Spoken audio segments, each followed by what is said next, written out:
Hey guys, welcome back to my YouTube guide for the Overexplained Katowice 2021 YouTube series. If you enjoy the content, please hit that follow button on YouTube and check me out on Twitch at twitch.tv/arcanacy2, doing high-level gameplay and strategy analysis for RTS games in general.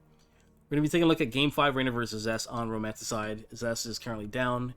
He's taken a few games that were not necessarily macro-focused, that were kind of all in or kind of hoping with the DT last game. But we'll see if he goes back to that macro and see if he ends up playing it out here in the macro game. Romanticide does lend itself. It is a little bit of a Zerg favored map. I do know that. It does. One of the reasons why it's Zerg favored is because it's very difficult to take a fourth base. As you can see, this is a very open area to defend, and this is also very difficult to defend, even though it's not as open. It still is a challenging spot to hold for some reason. Maybe because it's just so far away from everything here. So Zest is out here. He is going to be sending out his first scouting probe. As soon as the game starts, he does opt to go here, mostly for the hatchery block, but also to scout for any 12 pull or anything like that, of that nature. Let's go for the 16 gateway and a 17 gas geyser. He chrono boosts his Nexus as soon as the pylon is done, that 14 pylon finishing. Does opt to go for full mineral saturation, then rallies into the gas geyser.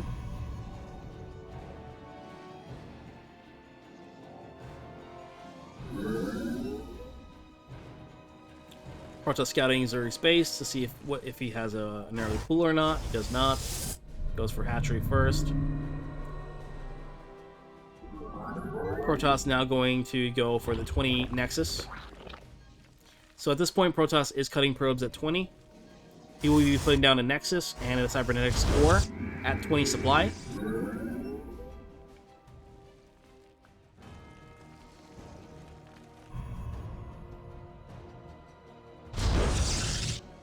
Okay. Then he's going to resume probe production at 50 minerals. He's going to go back to making a gas geyser at 21 and a pylon at 22.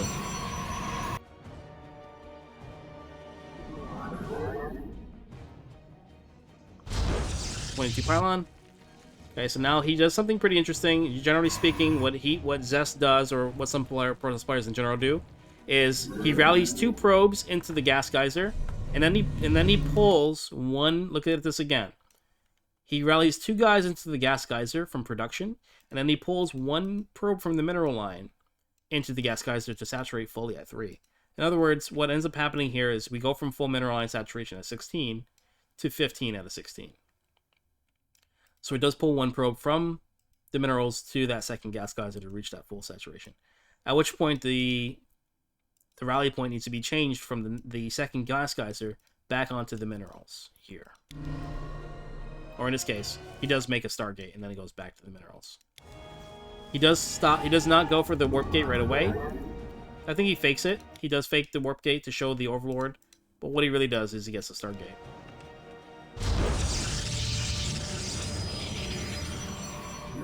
And then the probe is back. Probes are under attack. Mining. So let's take a quick look at that one more time for those that are curious at what's happening here. It is pretty cool. Look at this gas geyser. So right now we're at 16 out of 16 workers on the mineral line of the Protoss player in the main base.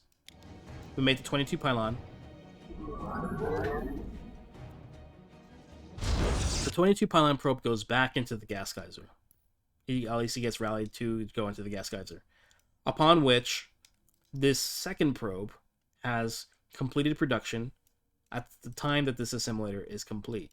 There's not enough time for a third probe to be finished in production before this assimilator is done, so he pulls 1 probe from the mineral lines to go into the second gas geyser.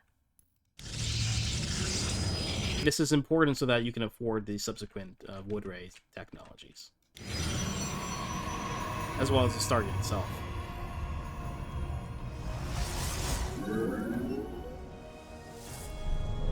So you see there's 2 out of 3 probes here, 16 out of 16 on the mineral lines. Not enough time for the probe to come out. He just pulls 1 from the mineral lines. Makes a Stargate. Very cool. then that's the opener.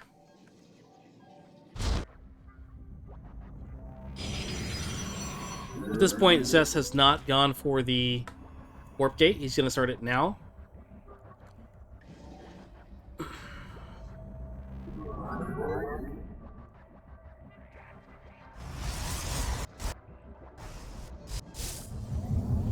He's going to be chrono boosting his natural nexus one time. He's going to be saving the main chrono boost on his nexus for the Stargate.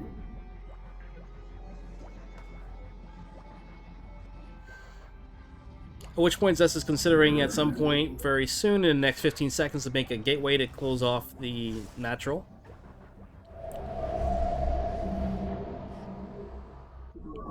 After the probe cycle. 41 supply pylon around 312. Around the same time that the first Stargate unit has been produced, there is that second gateway to wall off the natural around 315.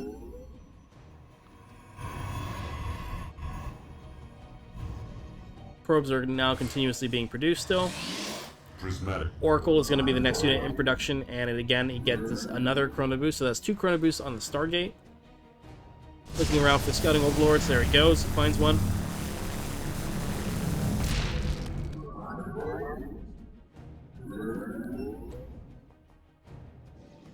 Do see a third base starting now, around 350. 4 minutes is okay. Okay, gases 3 and 4 at the natural.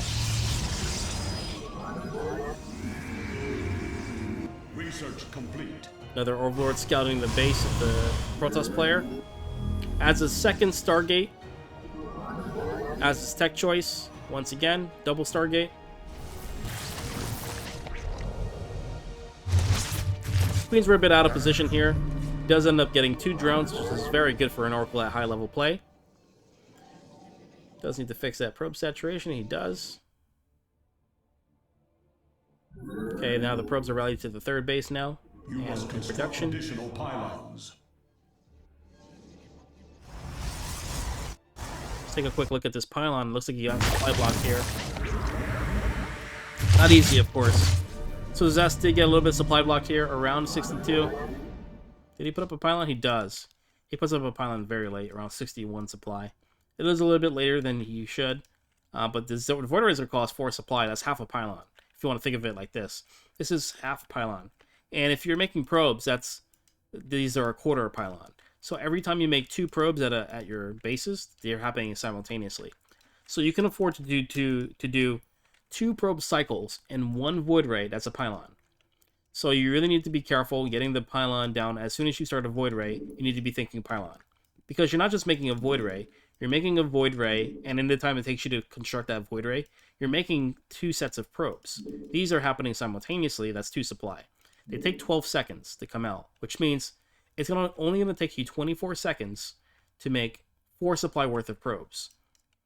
This is going to take 37 seconds. So that 4 supply of probes, and is the Void Ray being almost done, coming out 2/3 of the way out, is equivalent to 1 pylon.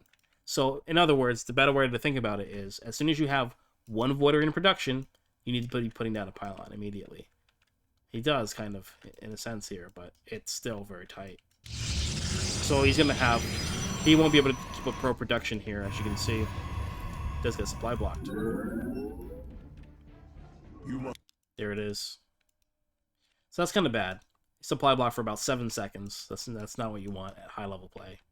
In trash tier play like me, it's okay, but Construct additional pylons. that does hurt.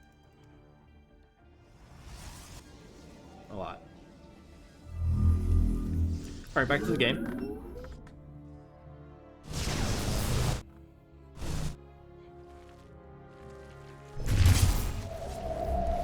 It's 2, wow, 3 more drones, wow. He's killed 5 drones now. Very impressive. Now he's queuing up Void Rays 2 at a time, so he's making basically double pylons worth of units. When the Nexus finishes, that's worth 15 supply. So a Nexus is essentially 2 pylons. Now that the third base is up, that's 2 pylons worth. That's how he can afford those double Void Rays. And now he's throwing up an additional 2 pylons because now he's going to really start cranking out not only the economy, but since he's making 2 void arrays at a time plus probes, that's going to be equivalent to at least 10 supply every cycle. Prismatic core online. 11 technically with the 3rd base being up.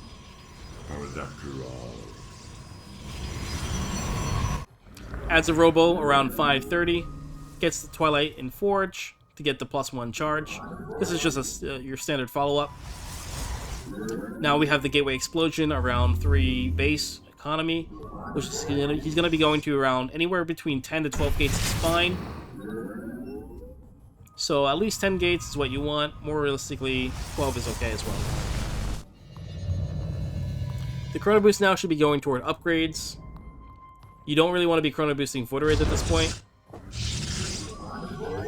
A second, guys.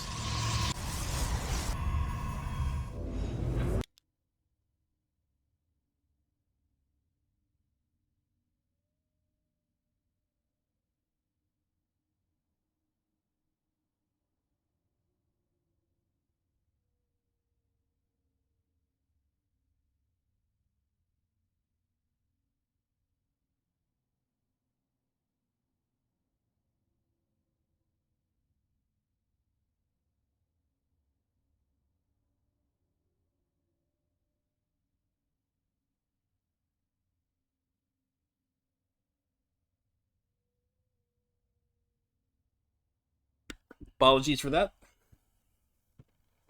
Let's continue. Let me grab my phone.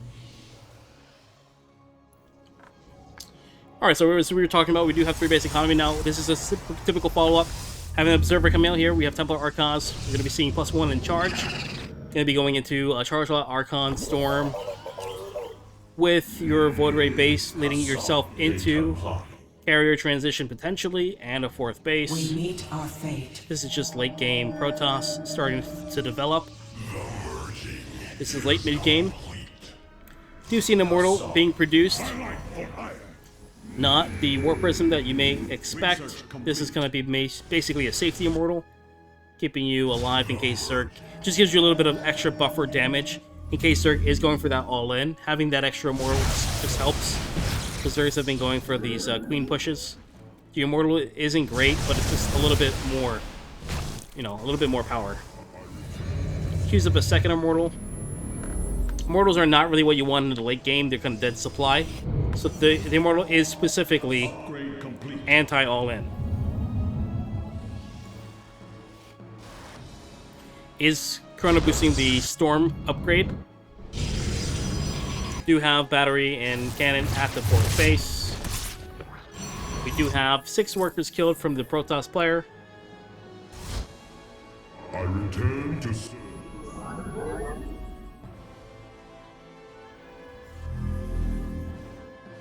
research complete. Does see a lot of queens here. Doesn't really see too much else. Doesn't really know what the army of the Zerg player is right now, but I mean, you can guess what it's going to be.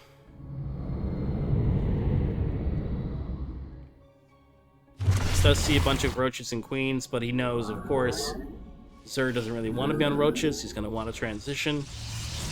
He's going to want to get those Hydralisks. Oh no, he catches an Immortal. That's not good. Not great. I think the Immortal will live, but it does take a lot of damage. Not really something that you should have had happen. Does start carrier production. He does need to add a 3rd Stargate at this point.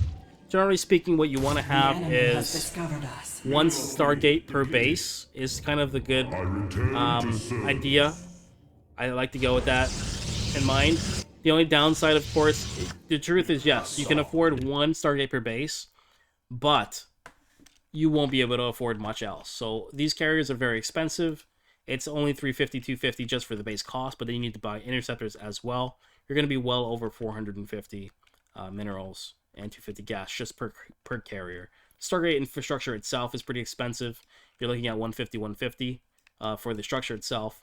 So getting the additional 300 just for the additional 2 Stargates is going to be pretty hefty.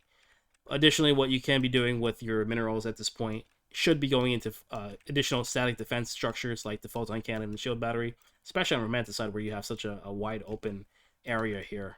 You have these rocks. You have this area down here to cover. So you have really realistically 1, 2, 3, and 4, even 5 if somehow Zerg managed to come in here. Entrances into your 4th base that Zerg can kind of bully. So you need to be very careful with that. Two Stargates, not very ideal for carrier transition. I actually don't think it's good. I think 3 is the bare minimum. And if you're on 2, I think the better play is just to go Void Rays and try to get yourself an anti-corruptor ball and then go for the Stargate. But yeah, I don't know. Zest is way better than me, so what do I know? Does end up going for the +1 air weapons, +2 ground weapons. Pretty standard for late game transition, of course. Mineral field depleted. Does take a 4th base. Excuse me, does take a 5th base. The glory of battle. Which is just your late game transition. Defensive macro from both players. Nobody's really attacking, no queen all in here. Carrier has arrived. Carriers are being produced 2 at a time. Again, 2 at a time is not really the number you want to see. You really need Stargate 3 and 4 to really do anything. So we do have Zerg coming out here. I'm going to commentate this right now. This is a very, very scary timing for Protoss. Again, we have these carriers coming out here. They're not really in any high number yet. You've got 2 carriers. Anything under 4 is a joke. You're going to have 0 DPS when those interceptors die. It's going to be dead supply. So Zerg has a pretty scary army. It's got a bunch of lurkers again. This is going to be these queens are just basically anti-air. The lurkers are anti-ground. And then everything else is just buffer. So it's a very scary army to deal with here. The Immortals are actually very good against lurkers. The downside is... There are 2 downsides, actually. The downside is the range of lurker is way more than the Immortal. Immortal has a range of 6. These have a range of 11. Once you get to Hive Tech, I believe. Seismic Spines. Increases range to 10. Okay, excuse me. It's 10 range, not 11 range. So the lurkers have 10 range. The Immortals only have 6 range. So getting them in range is tremendously difficult. Furthermore, these are armored. So they do take the bonus damage of the lurkers. So it's not just the native 24. They are going to be getting hit by that 36 damage here with that +2 upgrade. So even though Immortals are the counter to lurkers, lurkers can also ironically be the counter to Immortals in a sense here as well. We might see that play out. I return to set my life for ire. We embrace the glory of battle. Mortal shields do get popped. They kind of step back, drop a storm. Building harassment, not really effective. So Zelt run by kind of gets blocked by the spine crawlers, defensive roaches. We embrace the glory of battle.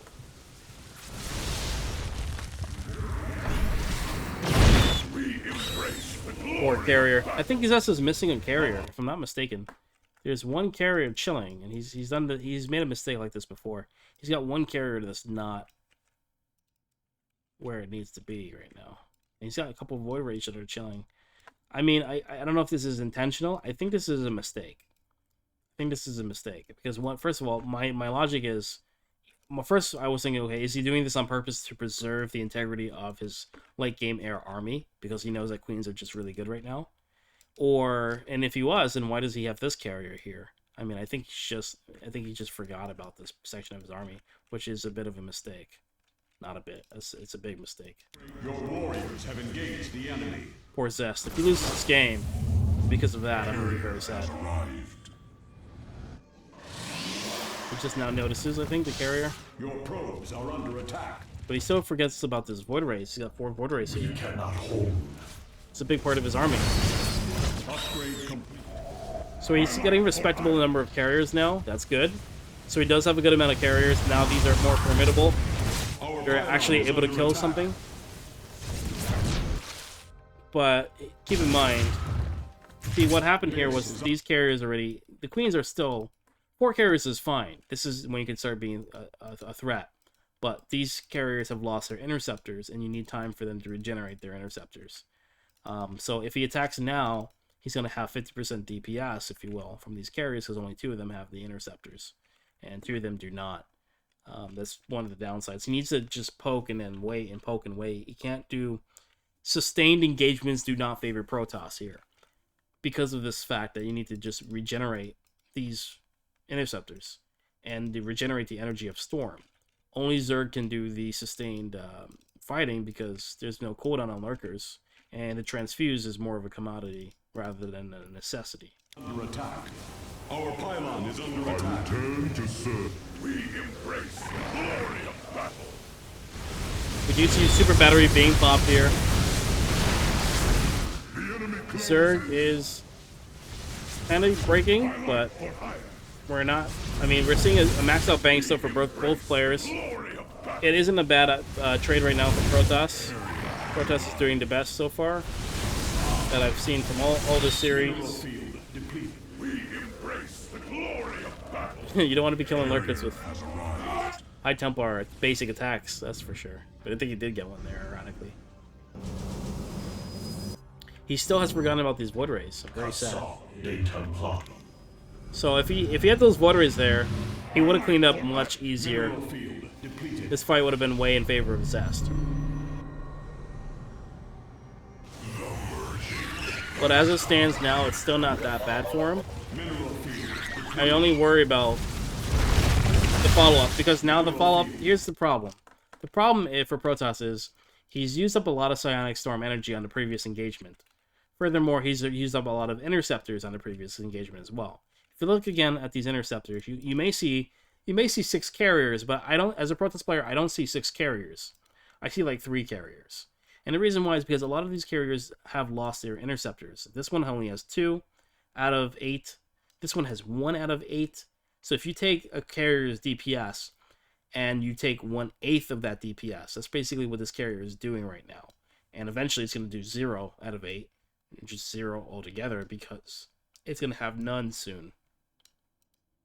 So these carriers, they may look scary, but once they run out of interceptors, they don't do any damage. So yeah, I mean, this is the part where I think Zest is going to have trouble. These Templar do not have enough energy for an engagement. We have 2 storms. That's it. 2 storms, and this is definitely not enough storm energy for this kind of army. Super battery has been popped. I think it's on cooldown. Maybe I'm wrong. Doesn't have energy. Oh no, we do have another cooldown of battery overcharge. It's good. Zealots may be playing a critical role here.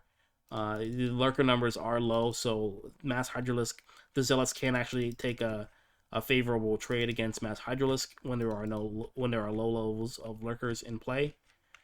I'm really sad to see these Void Rays not here. Any damage right now would be better than nothing. But I think this army is looking very scary for Zest. We'll see what happens here. We cannot hold.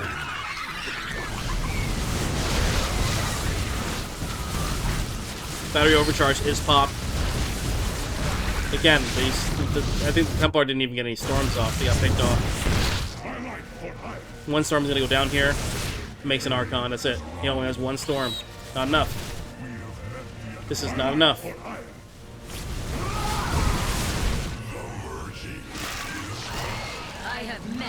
Oh, the Void Ray's come in, finally. Oh, okay, good. With the additions of the Void Ray, I guess it was enough. Excuse me. The Void Ray does come in here. And it seems like it was okay. So he finally remembered the Void Rays. And that definitely helped out. Big time. Oh, he also got another 2 carriers that just popped out. This actually helped out a big time as well. And he did actually end up getting the 3rd Stargate after all. Which definitely helped out. So these carriers popping out just in time saved his ass, and him remembering to bring these 4 Void Rays over also was a very big help. What's nice is he did go for the Zealot flank, which I do like, because the lurker numbers were pretty low here. So that was pretty good to see. So the Zealots, like I said, can do pretty good here. I thought he was dead for a bit, but having these additional 2 carriers and 4 Void Rays, big difference here. And again, these carriers are basically out of interceptors at this point, so it may look like he's got 5 carriers here. He doesn't. He's got 5 carriers making interceptors. This is basically just 3 Archons and a bunch of zealots. But with this changes the game. Big one. Yeah, GG. GG to Zest. So what happened in that game compared to the last ones is we had a lot more focus on defensive macro, and the Zerg player here